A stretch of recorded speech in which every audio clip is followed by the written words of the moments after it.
ഇനി ഞാൻ പോകുന്നത് ബാലാവകാശ കമ്മീഷൻ ചെയർമാൻ മനോജ് കുമാർ നമുക്കൊപ്പമുണ്ട്. ഇന്നലെ തന്നെ ബാലാവകാശ കമ്മീഷന്റെ ഇടപെടൽ ഇതിനുണ്ടായിട്ടുണ്ട്, വിശദീകരണം തേടുകയും ചെയ്തിട്ടുണ്ട്. ഇനിയിപ്പോൾ ശ്രീ മനോജ് കുമാർ, ഇതിൽ താങ്കൾ ഇടപെടുകയും ഏത് തരത്തിലേക്കാണ് ഒരു തുടർ നടപടിയിലേക്ക് പോകേണ്ടതും എന്നതൊക്കെ ഇന്നലെ കൃത്യമായി വിശദീകരിച്ചതാണ്. ഇന്ന് ഇതിനപ്പുറത്തേക്ക് ഒരു വിശദീകരണമൊക്കെ ചോദിച്ചിട്ടുണ്ട് എന്ന് പറയുമ്പോൾ അതിൽ എന്തെങ്കിലും തരത്തിലുള്ള പ്രതികരണം അവിടെ നിന്ന് കിട്ടിയിട്ടുണ്ടോ? തുടർ നടപടി എന്ന തരത്തിലേക്ക് സ്വീകരിച്ചത് എന്താണ്? കമ്മീഷൻ ഇപ്പോൾ സ്വമേധയാ കേസെടുത്തിട്ടുണ്ട്. ഇന്ന് രാവിലെ കമ്മീഷൻ അംഗങ്ങളും കമ്മീഷൻ ചെയർപേഴ്സണും കമ്മീഷൻ അംഗങ്ങളായിട്ടുള്ള ഡോക്ടർ വിൽസൺ, കമ്മീഷൻ അംഗമായിട്ടുള്ള സുനന്ദ എന്നിവർ അവിടെ സന്ദർശിക്കുകയും ജനറൽ സെക്രട്ടറിയെയും അതിൻ്റെ ഭാരവാഹികളെയും അതുപോലെ തന്നെ ജീവനക്കാരെയും കാണുകയുണ്ടായി, കുട്ടികളെയും കാണുകയുണ്ടായി. അവിടെ പരിശോധന നടത്തുകയും ചെയ്തിട്ടുണ്ട്.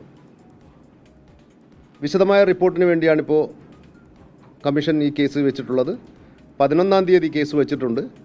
11-ാം തീയതിക്കുള്ളിൽ അവരോട് റിപ്പോർട്ട് ഫയൽ ചെയ്യാനാണ് ഇപ്പോൾ ആവശ്യപ്പെട്ടിരിക്കുന്നത്. അതിനുശേഷം റിപ്പോർട്ട് ലഭ്യമായതിന് ശേഷം തുടർ നടപടികൾ എന്താണ് വേണ്ടത് എന്നുള്ളത് കമ്മീഷൻ തീരുമാനിക്കും. ഇപ്പോൾ ഈ മുൻ ജീവനക്കാരി പറഞ്ഞതൊക്കെ താങ്കൾ കേട്ടല്ലോ. അത് എത്രത്തോളം ക്രൂരതയാണ് ഈ അവിടെയുള്ള പല കുഞ്ഞുങ്ങളും നേരിടുന്നത്? എല്ലാ അമ്മമാരും അങ്ങനെയല്ല, പക്ഷെ അങ്ങനെയുള്ളവർ ധാരാളമുണ്ട്. അത് വർഷങ്ങളായി അവരുടെ ജോലിയിൽ തുടരുകയാണ് എന്നാണ് പറയുന്നത്. ഈ മനുഷ്യത്വമില്ലാത്തവരെ കൊണ്ട് നിറയുന്ന ഒരിടമായൊക്കെ നമ്മുടെ ശിശുക്ഷേമ സമിതി മാറുകയാണോ എന്ന് സംശയമുണ്ട്.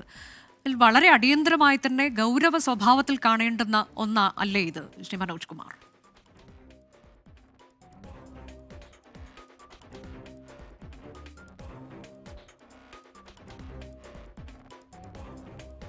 ഞങ്ങൾ ആഗ്രഹിക്കുന്നത് എല്ലാ ശിശു സംരക്ഷണ സ്ഥാപനങ്ങളിലും മനുഷ്യത്വമുള്ള, കുട്ടികളോട് സ്നേഹമുള്ള ആളുകൾ ഉണ്ടാവണമെന്ന് തന്നെയാണ്. ഇവിടെയും അത് തന്നെയാണ് വേണ്ടത്. ആ കാര്യത്തിൽ ഒരു വിട്ടുവീഴ്ചയും ഉണ്ടാവരുത്. ഒന്ന് വളരെ ചെറിയ ഒരു പോറൽ പോലും ഏൽക്കാൻ സമ്മതിക്കരുത് എന്നുള്ളതാണ്. കാരണം മാലാഖമാരെ പോലുള്ള ഈ കുട്ടികളെ ഉപദ്രവിക്കുന്നത് തന്നെ മനുഷ്യത്വരഹിതമായൊരു നടപടിയാണ്. ഇത്തരം ആളുകൾക്ക് വിവിധ ഘട്ടങ്ങളിൽ കമ്മീഷൻ്റെ നേതൃത്വത്തിലും വകുപ്പിൻ്റെ നേതൃത്വത്തിലും ഒക്കെ തന്നെ, ഈവൻ ഞാനിപ്പോൾ ശിശുക്ഷേമ സമിതിയുടെ നേതൃത്വത്തിൽ തന്നെ ട്രെയിനിങ് കൊടുത്തിട്ടുമുണ്ട്.